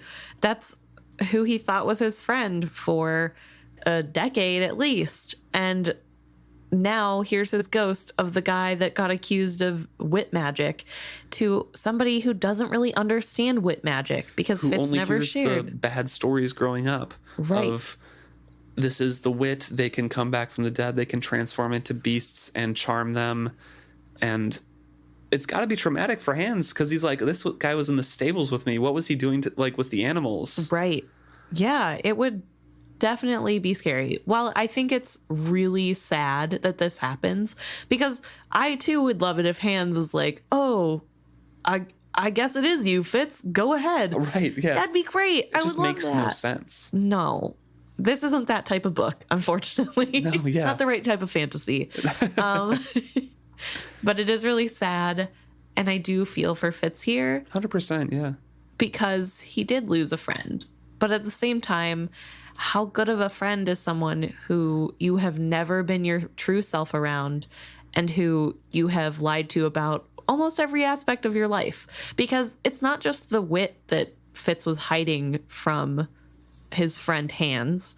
It was also half of his life, the assassin part. Yeah. Not that I don't understand, but you can't be that surprised when somebody who doesn't actually know you and has only been told rumors about you and the power that you have has now changed their mind on who you are because you didn't give them a firm ground to stand on in your friendship. And also I understand it, but it's very naive of Fitz to think like, oh, now I lost my friend when he knew that his previous life had died. Right. He couldn't go back to anybody. He couldn't, no one would believe him. Byrrc and Chade both told him, like, you are dead. They will think you are just a beast magic guy and kill you again if you go back to them. Right. So while I understand it, that it's not, not logical that Fitz kept that hope in his mind, it is very naive of him to have kept that hope that people that he was friendly with before would accept him now. Right. After he had been, quote unquote, killed. Yeah. And it makes me sad because I feel like Fitz uses this instance as a way to distance himself from people in the future, to just assume that nobody could ever truly like him. Obviously, that is true based off Molly and Hans, and that nobody would ever accept the wit because of how Hans reacted. And it's just Fitz's ability to take anything and make it so black or white that really frustrates me. I wish he could see the gray, but unfortunately he doesn't work that way. So this becomes more of a big deal than it should be. Although I understand the hurt and pain, and I definitely feel for Fitz in this moment. Yeah. So Fitz is on Arrow and leaves, gets out of the gate, goes through Tradeford, the city, and starts heading out through it. But it holds one more horror for him to learn and to see and witness. Fitz enters what had once been the great circle market of Tradeford, but it has now turned into the King's Circle, the temporary one, the one that they have been using. I only knew that as I rode through the great open circle of the market, Arrow snorted at the smell of old blood on the cobbles under his hooves.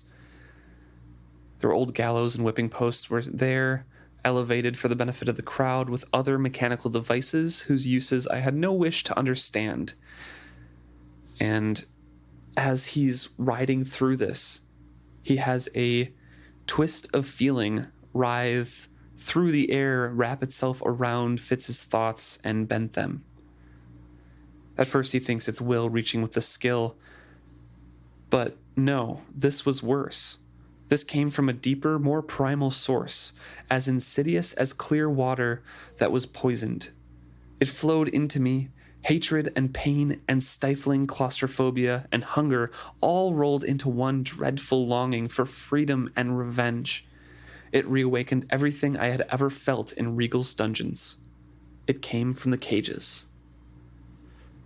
There were insane beasts and creatures kept to savage human criminals and forged ones that Regal threw to them. They're all tortured, they're all beaten, they're all frenzied in different ways. And these are big animals. Bears and tigers and a bull. It's a lot. And Fitz says that if he had a pick or anything like that to open up these cages, he would open up all of them. And but he doesn't have the time. If he had meat or grain, he would poison it and give it to them. Yeah. He wants to help them. And the only thing really stopping him is Verity's command. I could not leave them behind, he says. But come to me, the command surged through me, skill graven. It was not endurable to disobey it. So he leaves them behind. And I think this is really sad, but I think in this instance, it saves him again. Because he would have been caught, and that would have been worse for him. Because I 100% believe that if he had gotten this far and hadn't been skilled to come to Verity super strongly, he would have taken his time here. Oh yeah. I do also want to clarify that earlier when Luke was reading from the book and said that they smelled the old blood, it is lowercase o. This is just blood that is old, not capital O, old blood, people blood. And in the cages are just animals. Mm-hmm. There are no people. And so he continues on, riding through this circle, getting away from it as fast as he can with that skill command in his head. And he's thinking here that he's thinking back on the reaction that Hans had to him. I found myself glad I had not yielded to the temptation to track Molly down. It was hard enough to see that horror and disgust in the face of a friend. I never wanted to see it in her eyes. And throughout all of that, throughout all of his wanting to go back to the animals, thinking about these horrible things that come to me is still a litany in his head, just repeating itself. That drive to go forward. And yet still, he has enough of mind that he can stop and drink and let the horse rest. And while he's drinking, he notices that he's not dead. He looks down at his arm that he cut, and it's swollen and angry, and there's a red line there, but it doesn't seem that poisoned. And he recalls that he killed 2 people with that knife and wiped it off once. So there probably wasn't enough poison on there to kill him, anyways. Right. Like a morning dawning, hope suddenly gleamed for me. They'd be looking for a dead man. They'd be looking somewhere behind, and he kind of realizes what he has to do, and he turns arrow loose towards Tradeford. Right. He gets away a little bit further, lets arrow get watered up, and then says, hey, go back to the stables. Because if they find a empty horse coming back that he had stolen, quote unquote, then obviously he hadn't gotten far, and he was probably dead somewhere, because he literally said out loud to them, I just poisoned myself, basically. Right. And he believed it at the time, so there was no reason for them not to think he truly had.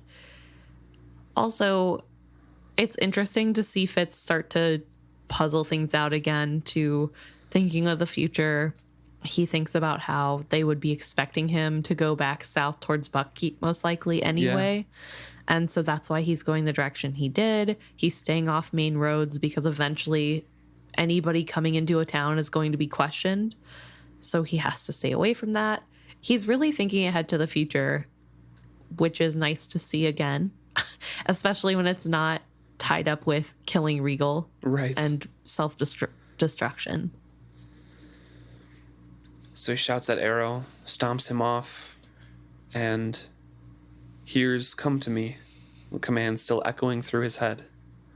I am, I muttered to myself, after I hunt for something to eat and get some sleep, but I'm coming.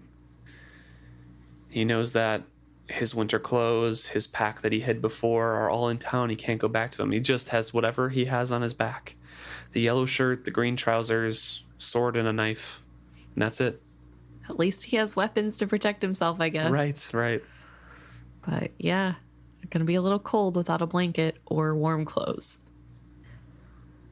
So I would say Fitz is a little more annoyed than happy at the end of this week. But he's hopeful. This is, something that he hasn't really had for a while. You think he's hopeful? I mean, he says he has some hope in his head. He has some hope that he can escape. He has a directive to do. I know he's probably chagrined at what has happened and what the effort cost his king and everything like that, because Fitz and Beric as well live in guilt, and he learned that from Beric, right, basically. But I think he's, he has a drive now. He has something to aim for. That's fair, I guess. I still worry about him. The worrying never stops. That's true. It is Fitz. Well, thank you so much for tuning in this week, listening to us ramble about things, talk about stealth games and maze houses. And overanalyze every single instance that Fitz starts thinking about killing Regal. True. If you have any thoughts on when Will might have been directing him towards us or anything like that, please let us know. isfitzhappy@gmail.com. Or talk to us directly at isfitzhappy at Instagram, Facebook, or Twitter. We look forward to hearing your tinfoil hat theories.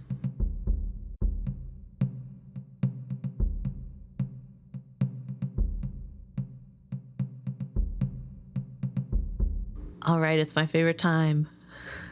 Free flow form with with listener thoughts. You're really struggling to find some intro for this, aren't you? Honestly, it's really hard to think of one. I don't know.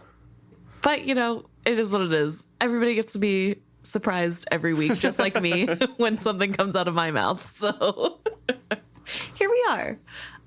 This week, we're going to start off talking about a DM we got on Instagram. This is from Nicholas. And Nicholas told us that they have a very interesting theory about the witness stones. So they had listened to our episode 14 when we talked about witness stones and wondering why the 6 duchies folks view any judgment done there is coming down from the gods.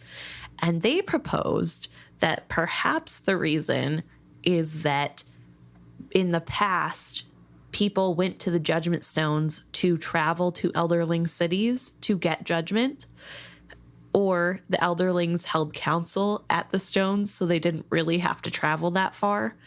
And that as time passed and the Elderlings disappeared, people just associated that travel and that being there with some sort of judgment happening. And that it's just been very watered down from such a long time without Elderlings. Yeah, which that's cool. Yeah, I love that idea. If it's not canon, it is now in my mind. So I really found this to be a cool and fun idea of why people would have associated so much judgment and a nice evolution to everything. Yeah.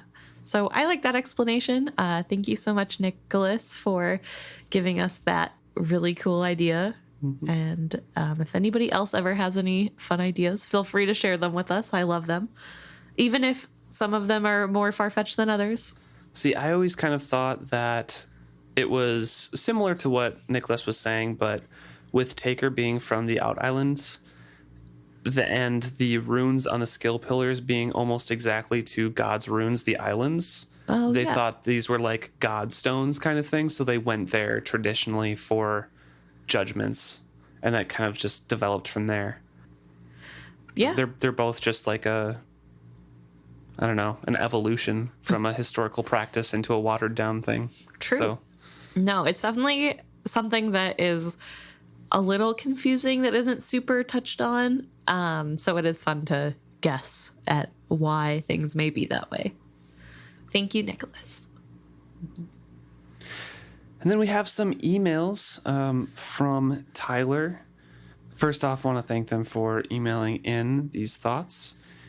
So the first one is about Byrrc, Swift, and the legacy of Fitz. So this specifically goes into kind of plot-heavy stuff that happens later on with the cycle of Fitz and Molly's and Byrrc's relationship, and the relationship between Fitz and the family, and like Byrrc and Molly's family and all of that, and how Byrrc's harshness on Swift, his witted son, stemmed from Fitz dying from the wit, or like getting lost in the wit of what we had discussed earlier in the in an episode of what I think you said, Emma.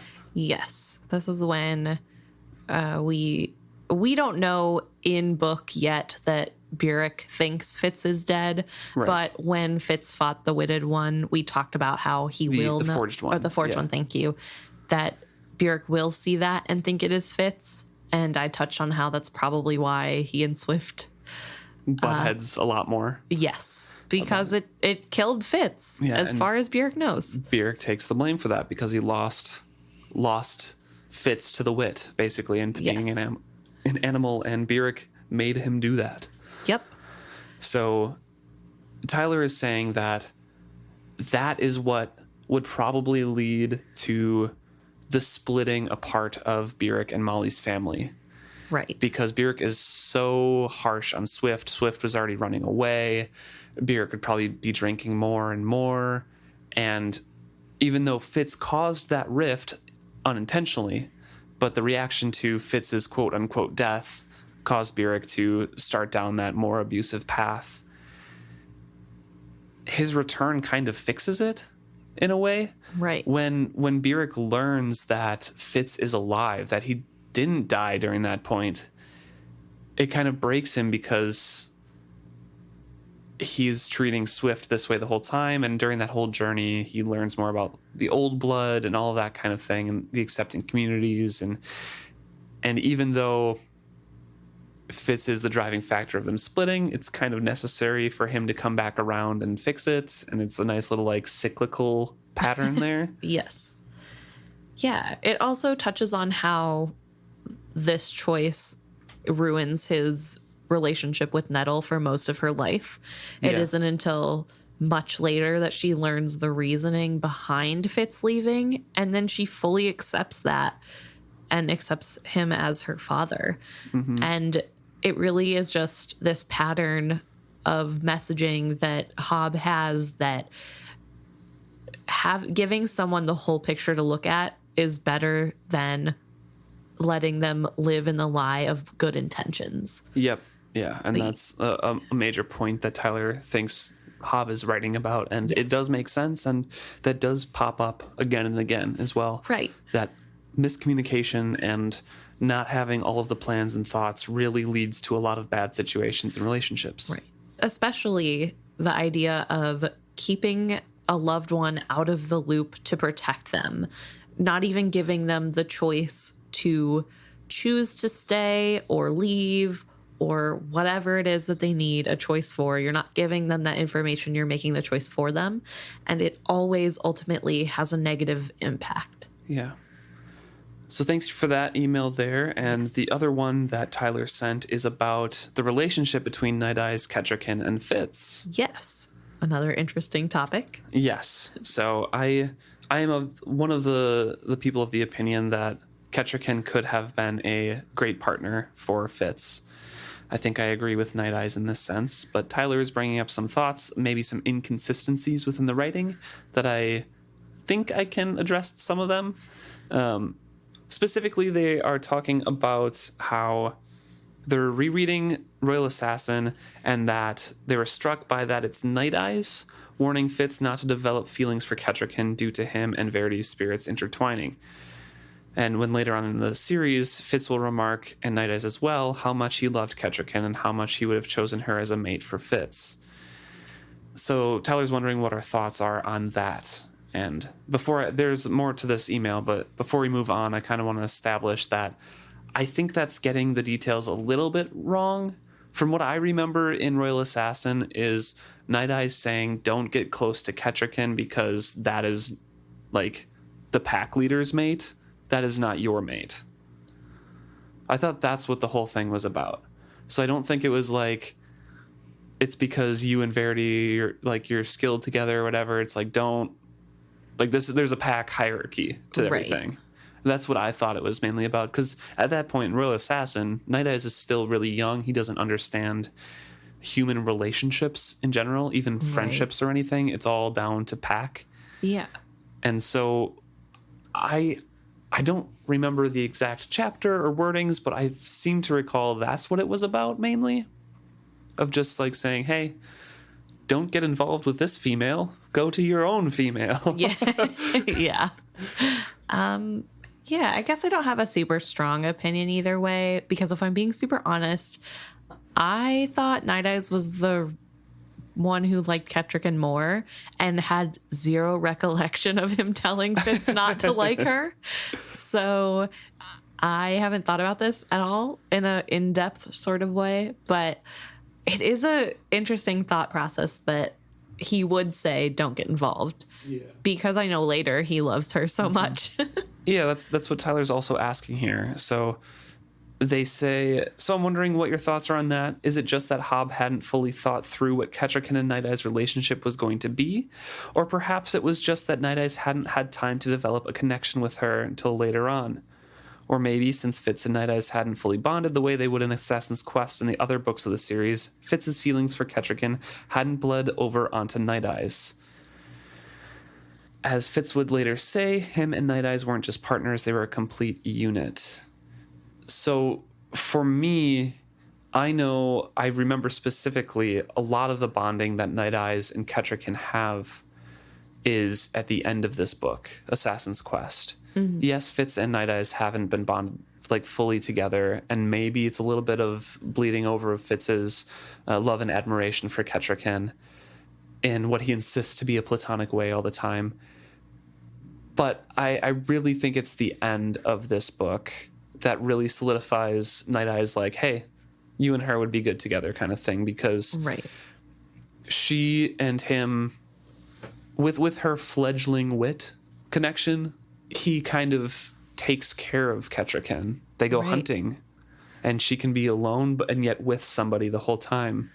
And Night Eyes is there protecting her, and they go hunting and they're successful, and he's, admires her stalking and hunting abilities and everything like that. But they spend a significant amount of time at the quarry just watching Verity work. Right. Like, it's not just overnight, even though in my head it kind of is a weird time description again that Hobb does. But I think it's quite a while. And I think with the journey up and that specific time in the quarry when Kettricken was going through that rough time, they bonded a lot. So I think that's mainly the catalyst for Night Eyes' change of opinion and feelings, specifically the journey on the way up and at the quarry. But that's so interesting, because as I'm thinking about it more, I would think the change in Night Eyes' opinion comes from Verity dying. I guess I don't know if dying is the right word, because he kind of absorbed. But I can see that too. He isn't change of pack leader. Yes, he isn't an obstacle anymore. Right. Yeah. No, I can understand that. So I kind of feel like that goes hand in hand with mine. Yeah, it doesn't have anything to do with Kettricken as a person, or whether or not she would be a good match for Fitz. At first, potentially, this is just the leader's mate, and you don't mate with the leader's mate. Whether or not she would be perfect for you, because that's not how the hierarchy works. And so I think if we're sticking to that idea, it would make sense that he changes his mind because Verity's gone. Or at the very least, if Verity is still around, it's very clear he won't be for much longer. Right. So it's more of a, well, you could be pack leader now if you wanted. But I understand why Fitz would shy away from this. Tyler does make the comment that Kettricken is the only person Fitz kisses multiple times in the book without mentioning any romantic feelings any of the times. Everybody else, even the Fool, gets kind of romantic-esque descriptors of kisses, except for when the Fool gives Fitz his memories back from Girl on Dragon. But I wonder if that's because Fitz has put up a barrier in his mind of, not my girlfriend. Yeah, I think so. Yeah. This is Verity's woman, whether or not Verity's alive. This is Verity's woman. Yeah. Yes. So even though it's a little silly to think about Night Eyes thinking of a hierarchy, so he can't date, Fitz also kind of has that tendency of like... I mean, we've talked about before. Yeah. He's very dog-like loyal. and a wolf. Yeah. And also, why would Kettricken like him in his mind? Tyler makes a funny comment here. He says, he always says it's platonic or for Verity. Gives Fitz the side eye. He doesn't even do that with the Fool, except for the one time the Fool kisses him to give him his memories back from Girl on a Dragon. I don't know. Yeah. It's such a complicated relationship. And I think it's also hard for me to talk about in any confidence because I did not read a platonic relationship into them until... Platonic a romantic relationship between Fitz and Kettricken until Kettricken at the very last book of the series goes, hey, I liked you for like forever. And Fitz is like, what? And I'm like, what? Surprise Pikachu face? Excuse me, what? I know a lot of people don't have picture those two together, mainly because Kettricken is his aunt. But like... She's 3 years older than him. Yeah, not by blood, and she's only 3 years older than him. And I always thought that they had a much better rapport in the first couple chapters that they knew each other than anyone else that Fitz was with. Okay. Well, except for the Fool, but like the Fool and Fitz fight a lot more about a lot more stupid things. Right. They're like an old married couple. Aggressively than yeah, I don't know. I guess I don't know. I genuinely don't know. I never saw her as a potential romantic partner for Fitz. And thinking back, I'm not really sure why not. She's beautiful. Fitz thinks she's beautiful. It's because you were all into the Molly thing. That's true. And you didn't latch on to all the beautiful descriptors that Fitz gave to Kettricken. It is really easy to write them off as Verity's thoughts. Right. So like maybe, and you can think someone's beautiful and not have a real crush or like a non-substantial crush. Yeah. So I don't know. But you were all into the Molly Fitz. So. I know. I still kind of am, but I know that it's not a super healthy relationship. Super toxic for each other right now. Definitely. But whatever. I don't know. I do kind of like that. The more I think about Kettricken and Fitz together, especially reading it this time, knowing that there are some underlying feelings potentially on both sides, I don't know. I kind of like it. I think it's a cute pairing. I don't think that they would be bad together. No, I think it more blossoms out in the Tawny Man trilogy. Yeah.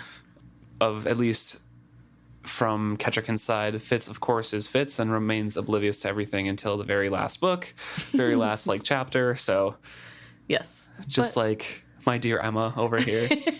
I know. I give Fitz so much crap for not realizing the most obvious of things, but turns out I am much the same way when it comes to Fitz's love life. So we both are blinded by Molly, I guess.